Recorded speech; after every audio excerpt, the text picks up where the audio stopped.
எல்லாருக்கும் வணக்கம். இன்றைக்கி நம்ம வைதிகராஜாராம் சேனலில் இந்த தைவள்ளிக்காக கல்யாண பாயசம் பண்ண போகிறோம். என்ன கல்யாண பாயசம்னு நீங்கள் கேட்கலாம். யூஸ்வலாக பண்ணுற கடலைப்பருப்பு பயத்தம்பருப்பு தேங்காய் வறுத்து போட்ட பாயசம் தான். ஆனால் நம்ம கல்யாணத்துலலாம் போகும்போது பார்த்துருப்போம், அப்படியே கோல்டன் கலரில் தேங்காய் முதக்கும். பார்க்கவே ரொம்ப கோல்டன் கலரில் ரொம்ப அழகாக இருக்கும். அதை இப்போ சாப்பிடணும் போல் இருக்கும், ரொம்ப வாசனையாகவும் இருக்கும். ஆனால் நம்ம வீட்டில் பண்ணால் அப்படி வராது. நான் சின்ன சின்ன டிப்ஸ் சொல்லியிருக்கேன், அதை ஃபாலோ பண்ணி நீங்கள் பண்ணி பாருங்க, அதே மாதிரி உங்களுக்கும் வரும்.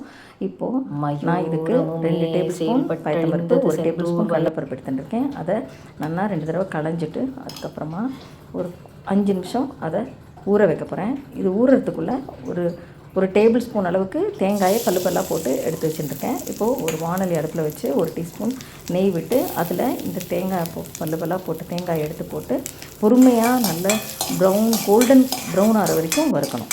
கருகிடக்கூடாது, ரொம்ப பொறுமையாக கோல்டன் ஆகிற வரைக்கும் வறுத்துட்டு ஒரு தட்டில் எடுத்து வச்சுருவோம். இப்போ அதே நெய்யில் அந்த ஊற வச்சோம் இல்லையா 5 நிமிஷம், அந்த பருப்பை எடுத்து தண்ணியெலாம் வடிச்சிட்டு இதே நெய்யில் போட்டு நல்ல கோல்டன் கலர் ஆகிற வரைக்கும் அதையும் வறுக்கணும். அது ரொம்ப செவந்து கலர் சேஞ்ச் ஆகக்கூடாது, லேசாக கலர் சேஞ்ச் ஆகணும், நல்ல வாசனை வரும். அந்த மாதிரி வறுத்துக்கணும். வறுக்காமல் பச்சையாக பண்ணிடலாம், அந்த டேஸ்ட்டு வராது. இப்போது இதை நல்லா வறுப்பட்டு இதை ஒரு பாத்திரத்தில் போட்டு கொஞ்சம் ஜலம் விட்டு நான் குக்கரில் வச்சு ஒரு 2-3 விசில் விட்டு நல்லா குழைய வேக வச்சு எடுத்துக்கிறேன்.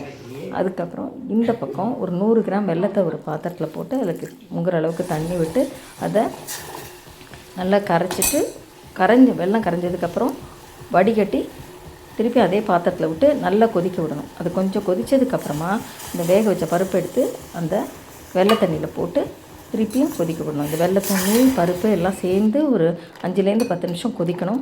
அப்போ கொதிச்சாதான் அந்த டேஸ்ட் வரும்.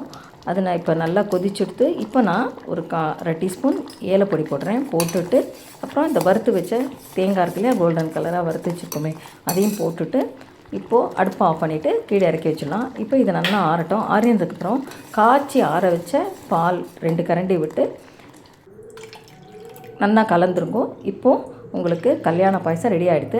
இந்த பாயசம் ரெசிபி கட்டாயம் எல்லோரும் ட்ரை பண்ணி பார்த்துட்டு எப்படி வந்ததுன்னு கமெண்ட் பாக்ஸில் சொல்லுங்கள். இந்த ரெசிபி உங்களுக்கு பிடிச்சிருந்தால் லைக் பண்ணுங்கள், ஷேர் பண்ணுங்கள், சப்ஸ்கிரைப் பண்ணுங்கள். Happy cooking.